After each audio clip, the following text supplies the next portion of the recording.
I just beamed. Welcome to a somewhat unusual review. I'm Nicholas Cicada, and tonight I'm on the front porch watching the stars. Because tonight I'm talking about a show which, admittedly, I don't talk enough about on this channel. That being the voyage amongst the stars, Star Trek. In particular, we are going to talk tonight about one of the most pernicious and insipid aspects of the Star Trek franchise. I will cover it in depth for you. And after this review is over, there will be no doubt in your mind that something devious was going on in the early 2000s in the minds of Rick Berman and Brannon Braga. So without further ado, let's get into it. Engage.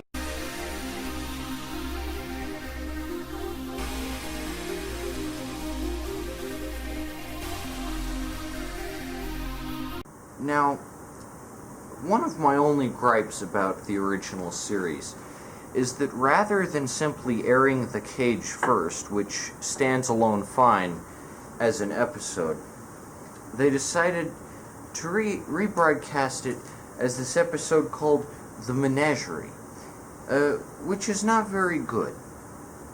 First and foremost, it completely ruins the moral of The Cage, and it makes no sense.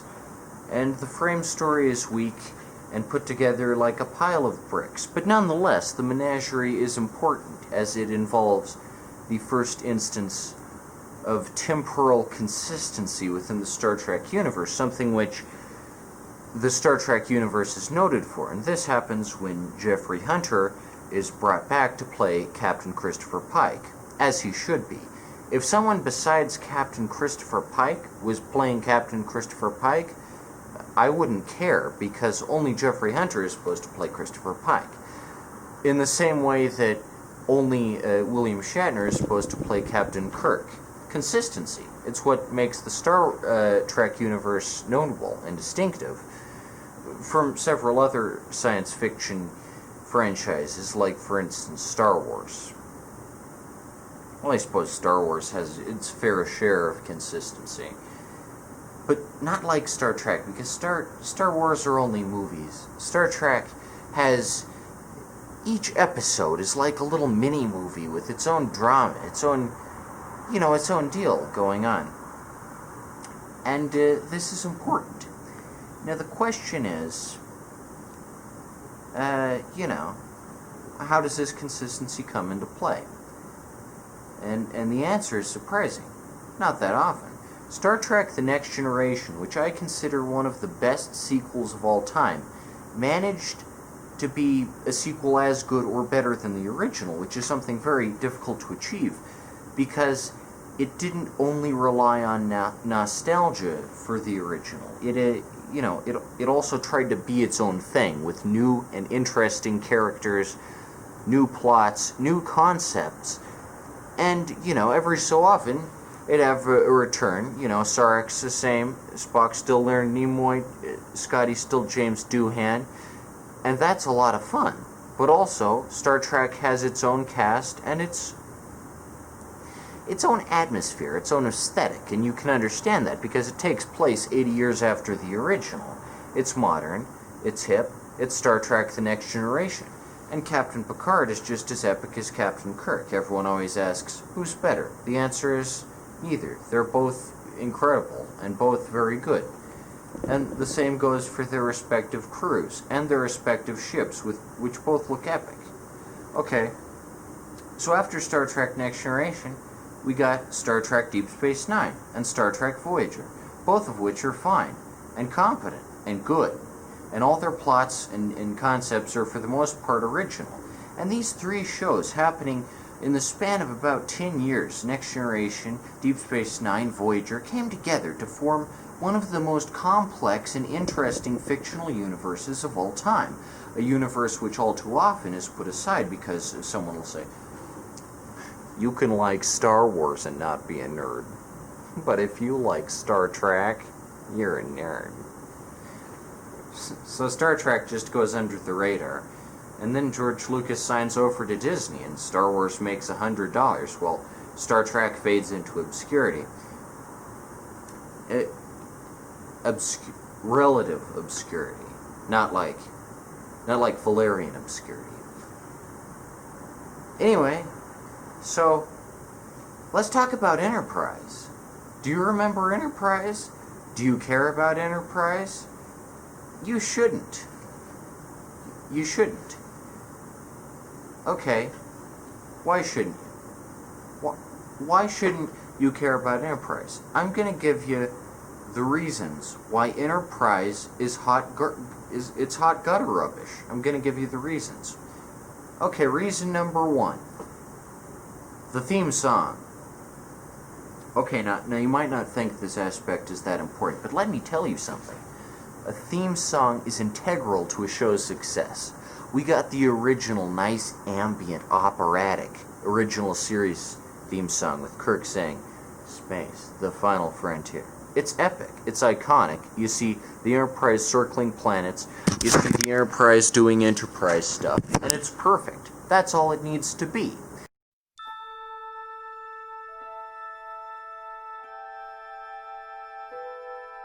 You got the Next Generation theme song. Even more epic. Captain Picard says the same stuff. You got a immense fire planet. You got a galaxy full of these purple stars. Oh wow, the beauty of space. Then you see the new Enterprise souped up and it's all curvy.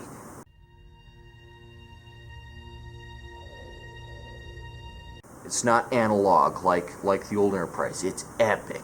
And you look at it and you're like, man, that's an Enterprise.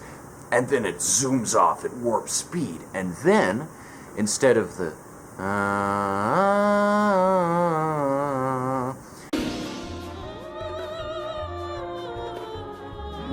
we got the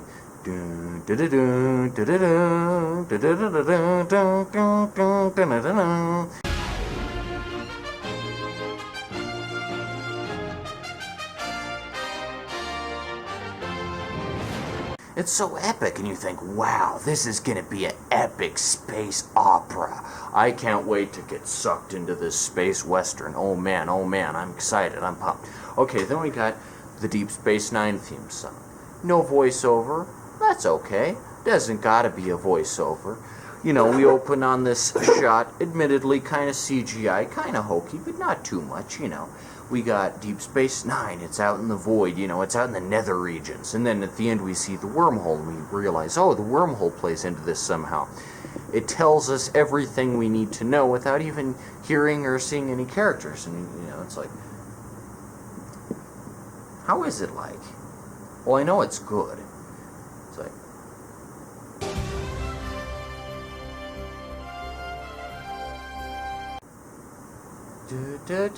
no, I'm not doing it right. Then we got Voyager. Oh man, is Voyager good. You can feel the loneliness yet hope of these 200 or so people stuck 70,000 light years from home in the theme song. It goes, how does it go?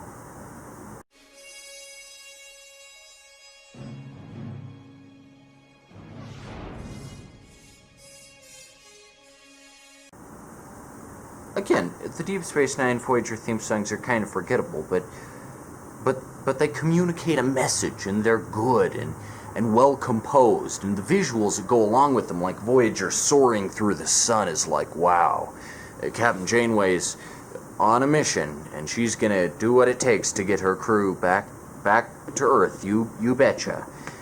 And that's epic. And you know, you think, oh wow, these are good theme songs. Okay.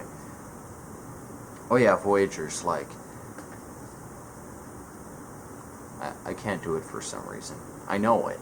I just can't do it.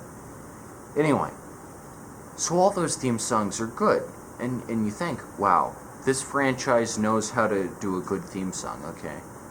Then we got Enterprise. Enterprise opens up like, it's been a long road getting from there to here. Enterprise opens up like, It's been a long road getting from there to here. I will touch the sky, and you're not gonna hold me back no more. No, you're not gonna change my mind, 'cause I got faith of the heart, going where my heart will take me. Strength of the soul, and no one's gonna bend or break me. And you think, what the shit? Because it's this dated garbage early 2000s country pop song. You know, for a franchise as grand and spectacular as Star Trek, you'd think, oh, you know, it's a prequel, but at least the music will be good. It's not. It's not good. It's not at all good. So yeah, the music sucks. The theme song has nothing to do with the characters or the ship. And what's perhaps even a worse crime is the visuals are garbage. I mean, on top of the song being shit, the visuals are awful. They're just like,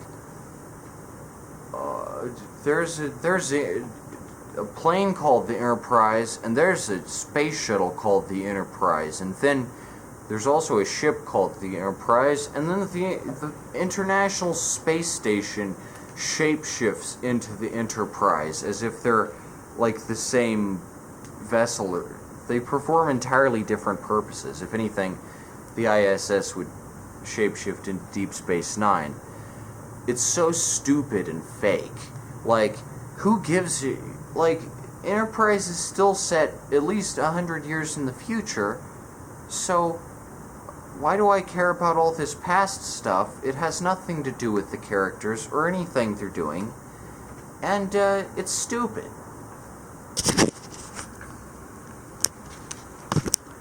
Okay, third reason. The third reason is the characters. Okay, so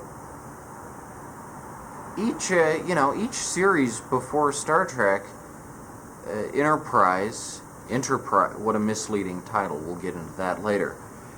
Each series adds in new and interesting characters.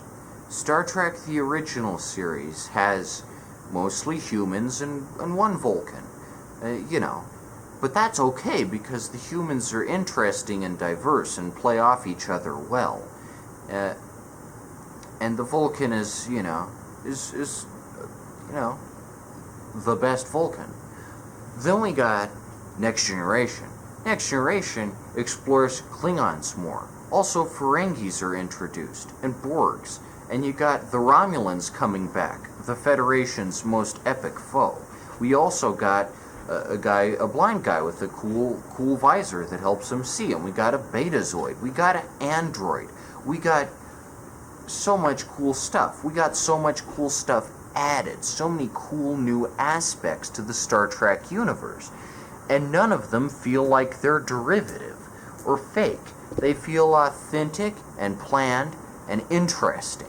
And you think, wow, this is an interesting show full of interesting, likable people. Fast forward to Deep Space Nine. We got some continuity. Oh, wow. The beam guy, the guy who manned the transporter, O'Brien, is on this show too. Also, Dr. Bashir. And we got Cardassians, and we got some Bajors, we got some more Ferengis, we got even more Ferengis in Deep Space Nine than we did in Next Generation, and the Ferengis are explored. Every facet of their culture is looked into in a humorous and insightful way. We got the epic conflict, we got the shapeshifters, we got the Vortas, we got the Jem'Hadars, we got an epic intergalactic battle. That's epic. I'm thinking, whoa, this is the stuff, This is adding some fresh, new quality content that's interesting and fun. We got Voyager. Voyager reveals, wow, there are multiple races of Vulcans. That's cool. And, you know, Tuvok is very different from Spock in a lot of ways. We also got a half Vulcan, we also got a half Klingon, half human, who deals with being half Klingon and half human the same way Spock dealt with being half Vulcan and half human. We also got a hologram. We got a Talaxian. We got a Borg. It's a fun time. And a female captain. That's interesting. And, you know, we got a Native American guy. We got a Chinese guy. Rounding out the ethnicities that were left out in the previous 3 series. Epic. And I'm thinking, wow. that each series adds on something new and interesting, explores a new culture and a new, you know, a new way of life. So then Enterprise comes along. Does it introduce any new interesting species or characters that we can root for? Well, no. It's set in the past when there are less aliens on board. But, are the humans at least interesting, like in the original? No, the humans are boring. We got Captain Archer, a white guy. We got Commander Tucker, a white guy. We got a British guy, also white. We got a Vulcan lady, and we got a doctor who's some sort of alien. We don't know what kind. We also got, to round out the crew, we got Asian lady and black guy. But they just feel copy-pasted in and don't have any character, and they're not, like, cool like Uhura or Sulu were. And they're not, like, interesting. They're just there to diversify the cast. Oh, man. Wow. They're boring. The whole crew is boring. The whole crew is they don't have anything to do. They just talk and work, and it's boring. There's no fun banter like there is in the other 3 series. There's no camaraderie. You can't feel the interesting scenarios that being alone in space for a while will put on people. You know, you can't watch the relationships grow and develop and change over time because these characters are static, poorly written, and boring. They have no real conflict. Like, they're just boring. They're just boring. Okay. 4th reason. The aesthetic. I think the aesthetic of the cage is possibly the coolest aesthetic of all Star Treks. I mean, you look at the thing, you're like, wow.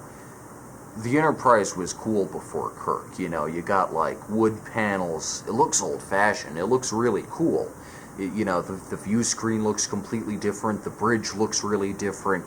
The Enterprise itself looks sort of different. You think, gosh, that's a cool aesthetic, you know, kind of a space western. It's old-fashioned, you know, Pike is like a space cowboy. It's kind of like, you know, it's pretty cool. You think, well, gosh, you know, that's gotta be something, right? So, but the problem is, Enterprise cannot physically be set in the same universe as the cage because it's full of CGI. It looks fake. It does not look like the time before the cage. It looks like way after the cage. It looks... And not only that, but the aesthetic is boring. You remember all the color in original series, and not as much color in Next Generation, admittedly, but there's a little color. You know, the suits are colorful. There's color on Ryza and everything. Then you got just the boring gray and blue suits of Enterprise. Yuck. You know, and the cage is kind of gray. They kind of wear gray suits, but that, you know, that doesn't matter, because, like, the bulb heads have, like, a freaking Flintstones-looking TV, and it's freaking pastel painted. It looks epic, you know, it looks so colorful. The planet with the caveman guy looks colorful.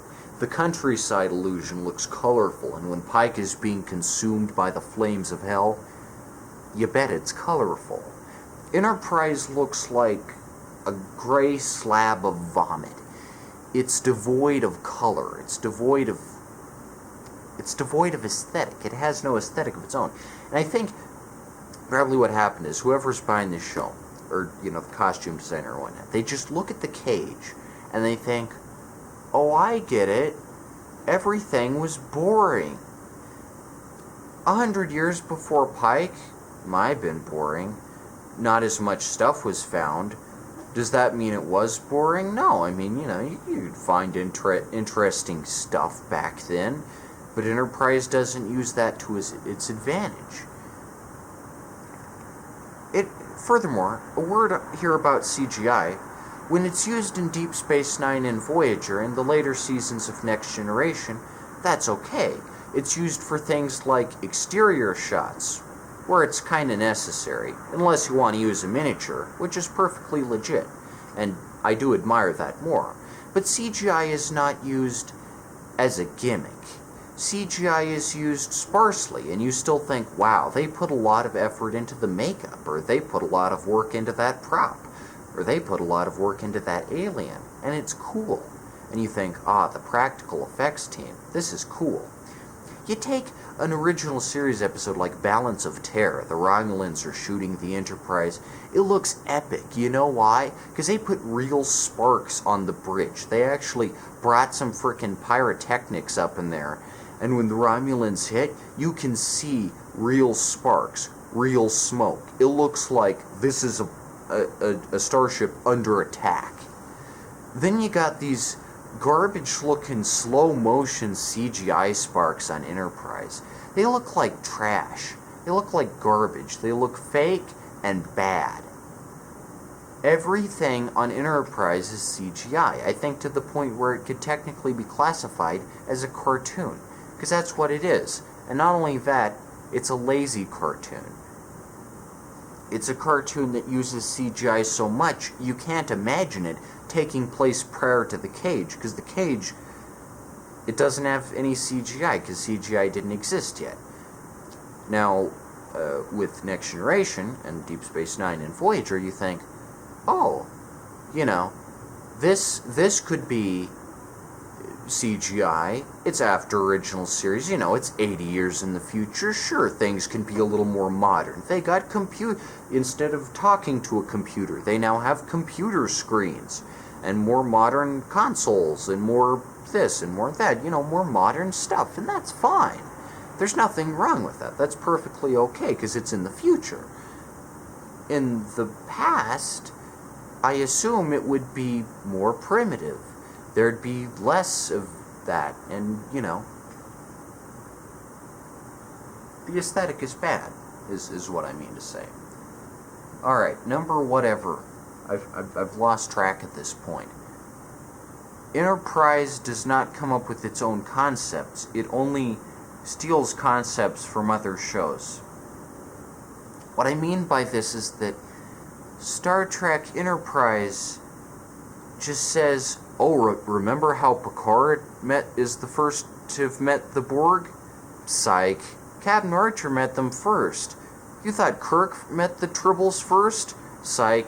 There's Tribbles on the Enterprise, and they're CGI, and they look like shit. Psych. You thought Ferengis weren't around in this time 100 years before the original series? Psych. They already knew about them. All this retconning. Enterprise is retconning on a massive scale, and you just have to think, if Captain Archer encountered the Borg, wouldn't he have recorded it?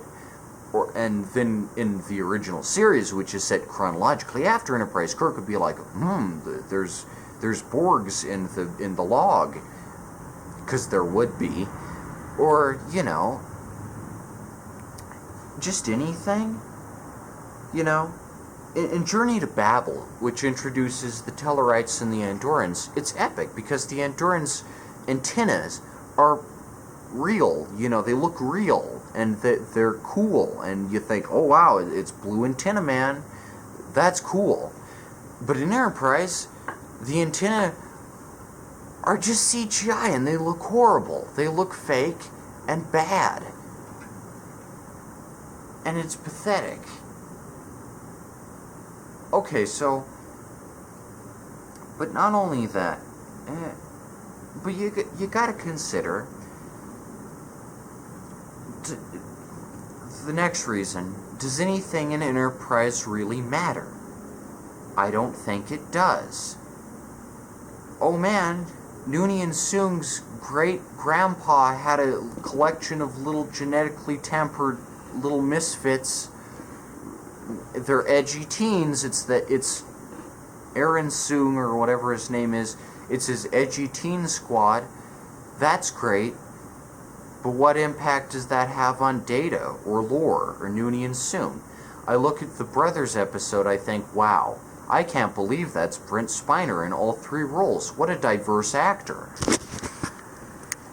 And then I look at the shitty Enterprise Brent Spiner episode where he plays Noonien Soong's grandpa or whatever, and I just think, wow, I can't believe Brent Spiner agreed to do this, and even a great actor like Brent Spiner is useless if the script is garbage.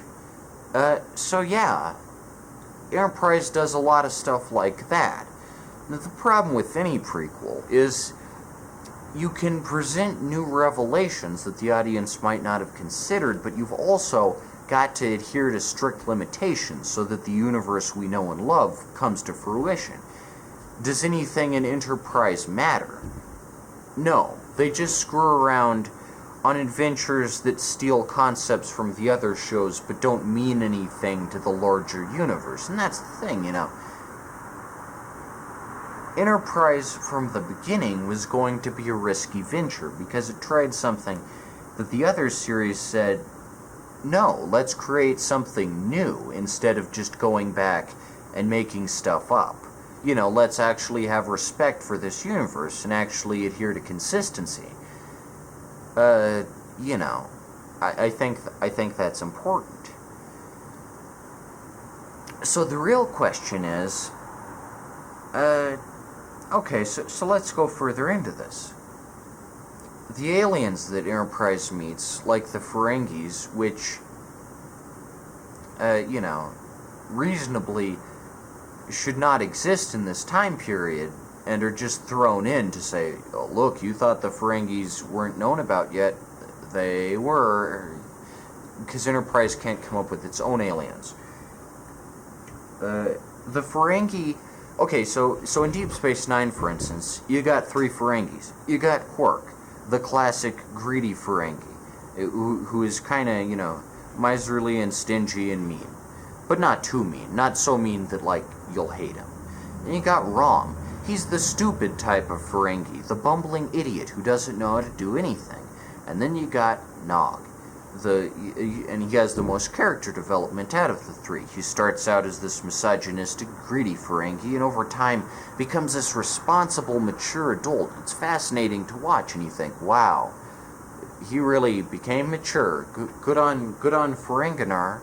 Okay, so those are like 3 very different aspects of Ferengi culture, all set up to say Ferengis are actually pretty diverse, just like any species. The Ferengi on Enterprise is just like he says to Captain Archer, hey, we like money. And Captain Archer is like, values like that almost destroyed our world. And the Ferengi's like, but we hold the value of greed sacred. It's just the concept of Ferengi culture explained by this boring Ferengi who's boring and doesn't even have a name, or if he does have a name, it doesn't matter because he's not a real character, he's just a physical embodiment of Ferengi culture. He's boring. You got, you know, the epic character development of, you know, and the diversity of Klingons. You got General Martok, the grizzled, war-embattled veteran. You got Gowron, the, you know, dubious but ultimately harmless politician. And then you got Durash, the scheming, fiendish, lazy Klingon who stands against the values of Klingons. That's interesting. You think, wow, there's quite a a lot of Klingons. Now, again, their underlying value is the same as for the Ferengis' greed. You know, the Klingons, their value is war. But they're different, and the way they interact is always interesting, because they have different personalities, right? The amount of diversity you can create in a species built around one single trait of the human psyche is something that Star Trek's 1 through 4 pull off really well. But since Star Trek Enterprise has no aliens except for the Doctor and Vulcan Lady, it's just boring. Okay, so the next thing which should be brought up is Vulcan Lady. Jolene Blalock, otherwise her character is T'Pol. You got Tuvok. Tuvok is so interesting, because unlike Spock, he's a full Vulcan, so we get to see what a full Vulcan's like.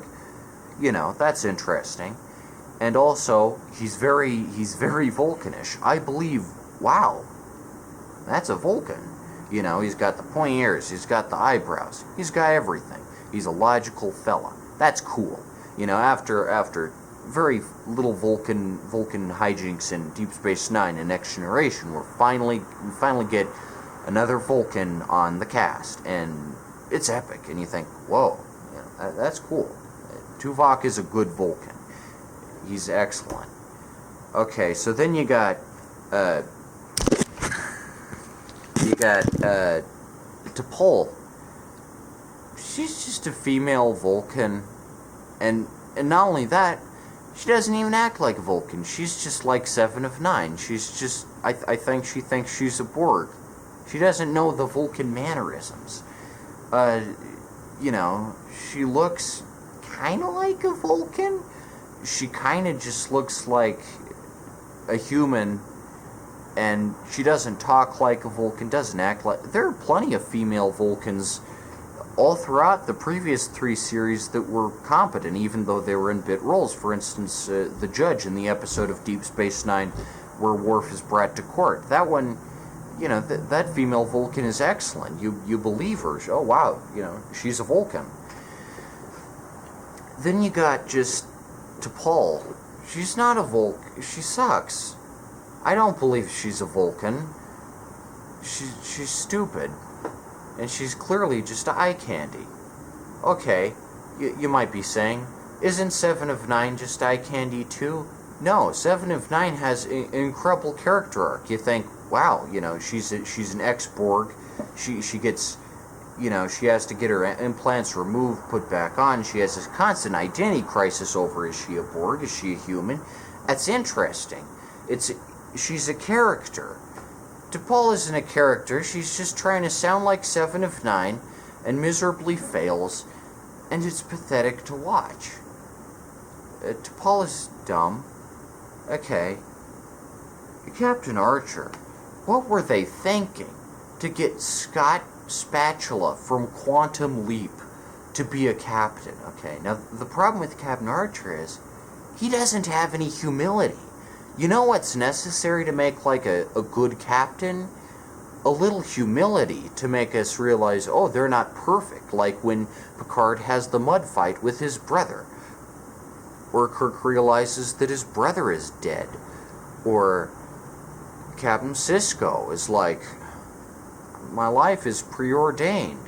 That's epic to watch these captains feel like, oh, you know, we have problems and issues, and we're vulnerable human beings. Not Captain Archer. He has no issues. He doesn't have any problems. Forget all that. You think he's humble? Heck no. Every episode he's like, our Enterprise is the most important Enterprise, and I am the most important captain. And what we do is the most important. My adventures are amazing. The other captains, they're garbage. I'm Captain Archer. I'm important. The crew is important. We're important. Our ship is important. Captain Archer is, like, he tries to be serious. It's pathetic. He's a joke. Because he's frickin' Scott Spatula from Quantum Leap. Okay, So you might be asking, well, if doesn't Enterprise have an original alien? Yes, it has a few. It has the aquatics, it has the reptilians, and finally, the insectoids. You know why all three of those suck? Because they don't have real names. You know, like Vulcan isn't a human name, it's what the Vulcans call themselves. And the same goes for Klingon. You know, the Klingons call themselves Klingons, and the same goes for Andorians and Tellarites and whatever. And that's fine. What do the insectoids call themselves? They don't call themselves the insectoids. Insect is a human term. Same for reptile or aqua. The insectoid sounds like a bad sci-fi movie, and Star Trek is supposed to be classy and sophisticated, you know. It's supposed to have dignity and respect for different species. So when you just call these aliens that look kind of like bugs insectoids, it comes across as lazy.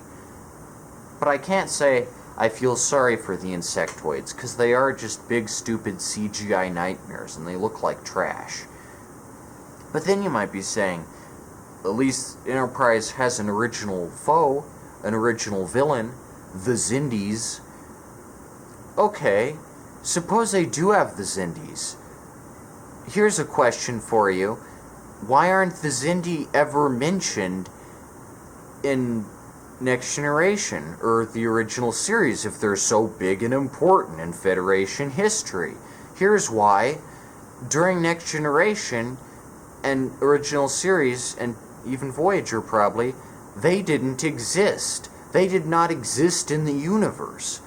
In Trials and Tribulations, when Captain Sisko travels back in time to the Enterprise, he's like, Kirk's Enterprise is the first Enterprise. And that makes perfect sense. You know, when we see the new Enterprise in Next Generation, you know, it's another Enterprise, but it's not supposed to be the same Enterprise. And that's fine, because Kirk's is the first in the original. Enterprise creates all this stuff that messes the universe up, the continuity up, and yet is somehow, you know, this can fit here, this can fit, it's all a big puzzle, you know, this can go here, this can go right here. Without asking, does any of this make sense? From the beginning, Star Trek Enterprise wanted to distance itself from its predecessors by ditching the Star Trek prefix. We're not Star Trek Enterprise, we're just Enterprise. And then they add on the Star Trek prefix later anyway. But also, it clearly wanted to cash in on the name Enterprise. You think, oh wow, this has to do with the Enterprise. Cool. I like the Enterprise. It's the coolest ship. It's the flagship of the Federation. The Enterprise in Enterprise looks like shit. It's a flat pancake. You look at the original Enterprise, you look at those swirling turbines on the back, you know, you look at the nice streamlined analog look of it, you think, wow, this is a nice retro-futuristic design, this is cool. That's a cool looking ship. You look at Next Generation Enterprise, streamlined, jet blue turbines. Oh man, and all those windows, it looks like a floating city in space. You think, wow, that's a cool ship. I'd want to be on that. That looks like it's the best ship. Then you look at the Enterprise on Enterprise. It's this ugly looking metal abomination. It's like a monstrosity. It's like this rusted junk bucket. And does the Enterprise have to be ugly just because it's old? No, it could potentially look pretty cool. The problem is, it doesn't, because it's entirely CGI. And it looks really bad. There's one episode where a British guy is the British guy who's I haven't mentioned this yet. He sounds just like Dr. Bashir, but like a boring Dr. Bashir without, like, the fun mannerisms of Dr. Bashir. He's stuck out on the hole. And there's a sequence where Scott's bachelor walks up to him in an astronaut suit. and and tries to get his leg loose, and it looks like a really bad early 2000s CGI video game, I guess is what I'd call it. It looks like a video game. It looks like trash because they didn't put any thought or effort into, like, maybe with our budget we could just, like, build a cool looking realistic hole and have Scott Spatula walk on it, and it would look cool because it'd be real. It would be made out of, like, real metal instead of this weird cartoon CGI nightmare dreamscape where nothing makes any sense. Of course, they didn't do that. They're like, we gotta get us some of this new tech, this CGI. So it looks about as good as you can imagine. Okay, here's another question. The other question is, how's the Doctor line up? What is a Danubian anyway, or whatever he is? Like, the Doctor on original series, Doc McCoy, iconic. Man, he's an interesting Doctor, and his funny little banter with Spock never gets old. You got Dr. Crusher on Next Generation, a snarky female Doctor who has a romance subplot with Captain Picard. Is pretty epic, and she's got to raise her son on board the starship. How's that gonna work out? Pretty cool. And you got Dr. Bashir, kind of witty, kind of smart, and he's genetically enhanced. He's interesting, fun. And you got the Doctor on Voyager. So much fun. He's a hologram, and he's witty and snarky. Tons of fun. And you got the boring, I have a cage, and I've got an animal in this cage, and he's awful. He's boring, and he clearly tries to have some kind of personality, but it's watered down until it's just like a gooey mush. And what species is he anyway? I don't even know. I don't even know what he's supposed to be. He's not a Cardassian. And that's because I don't even think his species was ever mentioned before Enterprise. And that's why he's so forgettable, because he's not a species anyone knows or cares about. And he's boring and doesn't have any fun, witty banter. So, those are some of the reasons. But there are lots more.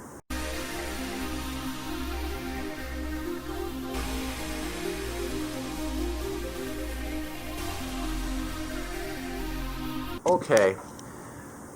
So there's an episode of Enterprise where T'Pol, the Vulcan lady, goes into Pon farr. Guess what? It's the same as for every Vulcan, so it's boring. We've seen it before, except now it's a female Vulcan. Oh wow, so different. She wants to have sex with all the men. Crazy. No, it's just boring, like the rest of the episodes. Here's a question. The cage is really cool. The cage is so good, and the phasers look so cool, and you think, wow, this is the beginning of a universe. This is the start of an entire fictional universe. That's epic. Captain Pike is neat. And not only that, the original Enterprise crew, as presented in the cage, is astoundingly diverse. We got Majel Barrett as number 1. It's pretty epic. She's a smart woman. She knows stuff, And I'd say between Lwaxana and Nurse Chapel and the computer voice, I think number 1 doesn't get enough credit. She's basically female Riker, and it's pretty cool. And Pike isn't a sexist or a misogynist. He's presented with the dancing Orion slave girl, but he's like, no thanks, I'm a classy captain. I prefer not to have misogyny and sexism. And that's nice. Also, he's presented with this hot chick, and she's like, come on, live in Illusion Land forever. And Pike is like, No thanks. My first duty is to my ship, and that's kind of important. None of the captains can be too raunchy because they've got their ship to care about. They've got, the ship is basically their wife. They're married to it. Kirk can kiss a few aliens here and there, but at the end of the day, he's committed to the Enterprise. And Picard, he has even less of a romantic interest in anyone except Dr. Crusher. And even then, they're never seen outright smooching or anything. But yeah. It's cool. The captains from Pike all the way up to Janeway pretty much are likable because they have principles and decorum. And, they're I don't hate Captain Pike. I think, wow. He's kind of bland. He's kind of just a white guy, but the Doctor is pretty cool. He's this old crotchety guy who gives advice. He's a cool doctor, and you got an Asian guy in the transporter room, and you can definitely see, wow, this is a nice diverse universe they're setting up here. And even in episode 2, where no man has gone before, we already got Sulu on the ship. Sulu's already on the ship. Epic, George Takei. Excellent stuff. Diverse. You got Uhura. You got Yeoman Rand. You got all these great characters in diverse roles, and you got, the black guy in Court Martial, black guy in Ultimate Computer. It's epic, it's a diverse universe. You think, wow, this is some diversity here. Enterprise doesn't really have any of that. Uhura and Sulu have, they're cool characters who are more than just a race. Uhura's a cool lady and Sulu's a cool guy, and you can think, wow, interesting, fun. Every scene that George Takei or Nichelle Nichols are on, they steal the show. And you think, wow, what a diverse and fun show for the 60s. This is a progressive show. This is a fun space romp. In Enterprise, you got Ensign Seto, or whichever, and then the black guy, and neither of them feel like characters. They feel like an afterthought, thrown into the mix because they realized at the last second that the cast was too white. And would an all-white cast even be inherently negative? No. But does adding minorities to it make it interesting? No. It remains static because the show doesn't have competent writers or competent directors or competent anything.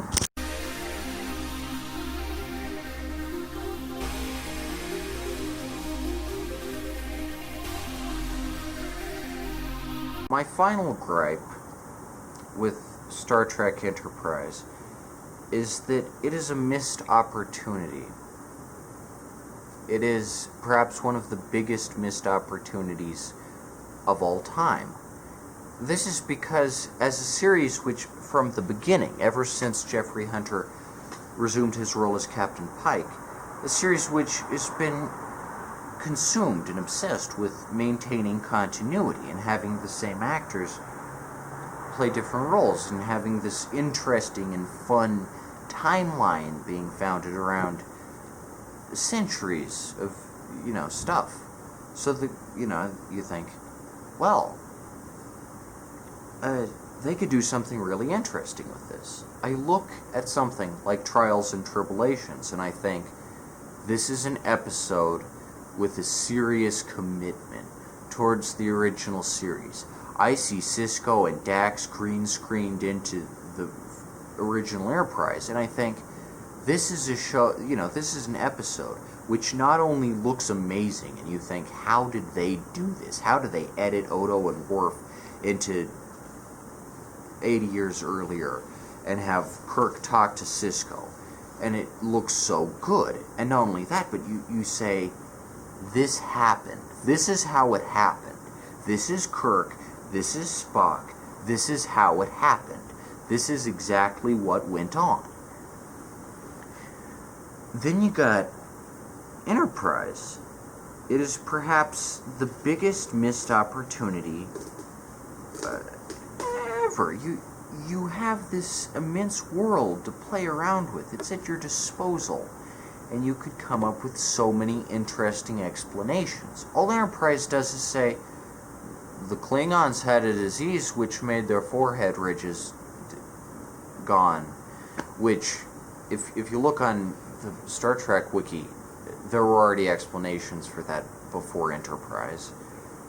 You can do so many interesting things. You can say, well, and this is a hard thing to pitch from the get-go because you really have to make people care about the universe before Kirk, which presumably would just consist of a lot of exploration and not much interesting stuff found. Enterprise is also a missed opportunity because they're not missing anything. Let me explain what I mean by that. Imagine if, in Enterprise, it was shown that the ship was somehow less powerful or lacking in something. Maybe it didn't have transporters yet. Maybe the phasers were weaker. I think Enterprise doesn't have a holodeck. Does that matter? The original series doesn't have a holodeck, and it's good. What I mean by this is, the Enterprise as seen in The Cage is clearly lower tech than the Enterprise in the original series. So what about an Enterprise that runs on analog, What about an Enterprise that's incapacitated in some way, with tangible limitations? Like, what if it can't fly at warp speed? Nope. By the point of Enterprise, everything's already been invented. Transporters have been invented, warp's been invented, phasers are there, communicators are there, everything's there. There's nothing technologically backwards about Enterprise. If anything, the Enterprise in Enterprise is technologically superior to the one in the original series, which is impossible because it's 100 years previously. Again, why would, and there's this awful episode. Let me explain it to you. The Asian lady, Insensato or whatever, has this fear of transporting, and then she becomes invisible. Oh wow! It's just like Next Generation when Barclay is scared of transporting and he becomes all weird and invisible-ish. But except that's good because it's Barclay and he's like funny. Whereas Asian lady is just like, hey doctor, I think I'm disappearing, and then the doctor's like, I think you're imagining things. Now take 2 pills and call me in the morning. And then she's like, guys, I'm invisible, please find me. And it's horrible. Dr. McCoy is like kinda transporter phobic. In the Star Trek movie, he beams on, he's like, damn it, Jim, I'm sick of these changes. And that's kind of neat, except, he's kind of old-fashioned. But he's seen beaming down, somewhat. For a transporter phobe, he beams down a lot. Imagine if, like, in Enterprise, this would be cool. They don't have transporters yet, so they have to get to every planet via shuttle. That'd be neat. Nope, they just beam, and it's the same, and there's nothing different. There's nothing. We're not shown 100 years before. If anything, we're just shown a more boring version of the things we already know and love, and that's a problem. The other question is, did the ship in Enterprise even have to be called Enterprise to retain continuity? Because Captain Sisko does say in Trials and Tribulations, it's the Constitution class, it's the first Enterprise. Why not just call it why not just call the ship in Enterprise like a Pioneer or something? That'd be okay, and it wouldn't feel like it was riding on the back of one of, the biggest franchises of all time, just like, this is the Enterprise 2. It's not. It's a different ship. you got the Enterprise C and Enterprise D. The question is, well, is it the same for Picard's Enterprise to be called the Enterprise? No, because the idea behind it is still the same. It's the flagship of the Federation. It's cool. It's big. They're shaped kind of similar, They're not like flat pancakes. They got, a nice bridge at the top, and then they go down, and, they look kind of the same. And also, the original Enterprise is on Picard's wall. It's really cool, you think, wow, look, he respects those who came before him. He has respect for Captain Kirk. He has respect for Spock. That's nice. You think, wow, he appreciates history. With Captain Archer, there's no one before him. There's no one for him to appreciate, and furthermore, he's oblivious to all the cool stuff that happened after him. So no one really cares. And his Enterprise could just, like I said, be called Pioneer or something. Because it doesn't perform the same function as Kirk's or Picard's Enterprise. Like Voyager conjures up, oh, it's on a voyage, which it is, and it makes sense, and I wouldn't expect Voyager to be called Enterprise because it's a different ship and means something different. So, at the end of the day, I guess I'd say a prequel can be good. A prequel is not inherently doomed to fail. A prequel can do interesting things. A prequel can say interesting things. Enterprise ultimately says nothing. Enterprise is an empty, shallow show that tries to capitalize on the success of the legends that came before it. I think that's a real disappointment. Everyone and everything in Enterprise is a shallow, empty, hollow mockery of everything that came before it in nearly every way. Enterprise is weak. Could Enterprise have been good? Sure, if it wasn't about Captain Pike, Captain Archer, if it wasn't about, instead of inventing stuff, it was like, instead of 100 years before original series, which would not be that interesting, let's make it just like 10 years before original series, and make it about a different ship than the one Captain Pike is on, but they go on fun, cool adventures, and we get to see, oh wow, there's less CGI because it's in the past. There's more practical effects, and the aliens aren't as well known about. And I'm not talking like Discovery. Oh, let's hire some other guy to play Captain Pike. Let's just have a cool prequel about, say, 50 years before, where no man has gone before. 50 years prior, a little before Captain Pike, and just about a different ship, and it goes on fun, cool voyages instead of voyages that feel like filler, that's desperately trying to be unique and at the same time connect itself to a universe that it has nothing in common with. I think that could potentially be good. Enterprise is not that. Enterprise is a show that fails to understand what made Star Trek good, what made Star Trek successful. And I think the saddest part about any of this, at the end of the day, when you really, really step back and consider it, is that Star Trek, the original series, has a minuscule amount. It has like 78 episodes or something. That's because back in the 60s, nobody appreciated good, well-thought-out sci-fi. Whereas Star Trek Enterprise, even though it was almost universally panned and nobody really likes it, lasted a mind-boggling 98. It is longer than the original. I think that's a tragedy, because the original series is better. Next Generation has over 100 episodes, and that's fine. It deserves it. It's excellent. And it deserves to be long and long-running and, 5-year span. That's fine. But I feel like Kirk in the intro says a 5-year mission, and it only lasted for 3 years. That's a disappointment. 3 seasons of one of the greatest shows of all time. Cut short abruptly with Janice Lester. That's a disappointment. I think Star Trek Enterprise is an even bigger disappointment. It lasted longer. It made probably more money.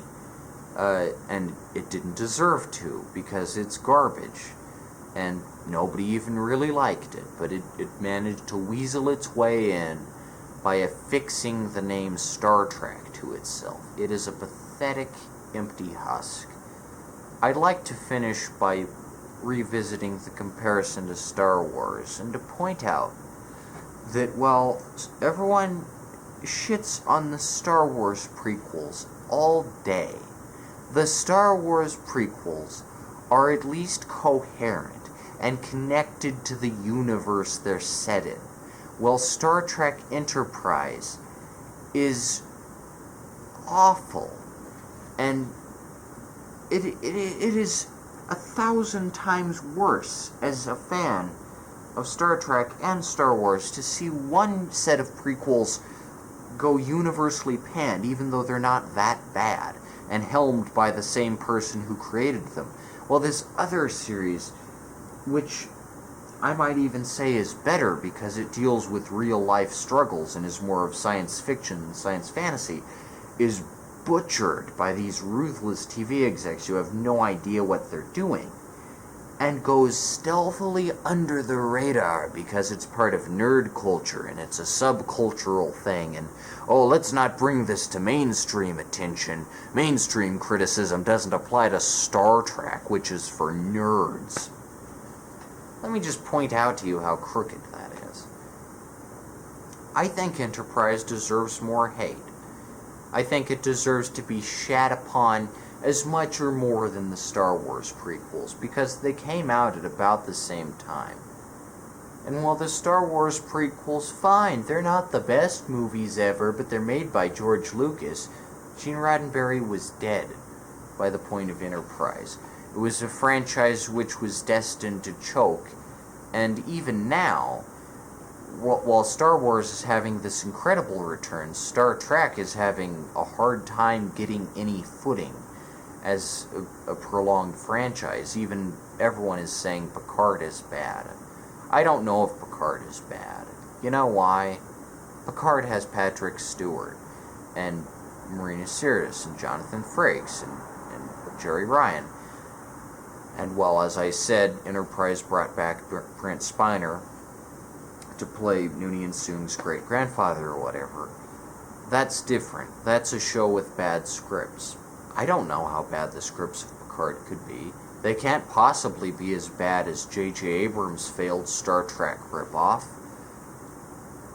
I'd say Picard would be the best, on a scale between J.J. Abrams' Star Trek ripoff, which is at the absolute bottom of the barrel, Star Trek Enterprise, which desperately tries to be Star Trek, Star Trek Picard, with Jonathan Frakes, Marina Sirtis, LeVar Burton, everyone, should be like this, but for some reason I hear everyone hate on it. Again, I think Star Trek Picard is only being hated on because it's relevant. I think everyone's just kind of forgotten about Enterprise and thinks, oh, Enterprise? That was 20 years ago, who cares? I care. Let me tell you something. Original series, Next Generation, Deep Space Voyager, they didn't air when I was alive. I'm sad about that. Enterprise is the only series, it is the first series to have run during my lifetime. That's sad. That's depressing. So, hate on Enterprise. If you have a shitty review of an Enterprise episode and you tear it to shreds, good for you. Post that sucker in the comments. I want to see you just rip this show to pieces, because it's bad. It's horribly bad. And nobody talks about it. And I think that's a horrific injustice. I think Star Trek deserves better. And I think the first step to improving Star Trek is to understand what Enterprise did wrong. I think if CBS is to succeed with this new franchise they've got, I think they should look back on their past mistakes and reconsider, yes, Star Trek Enterprise was a massive pile of shit. And do the exact opposite. Who knows? That said, I'm Nicholas Cicada, and I've got to beam out, so I'll be seeing you. Just keep in mind, Star Trek is good. Watch it sometime.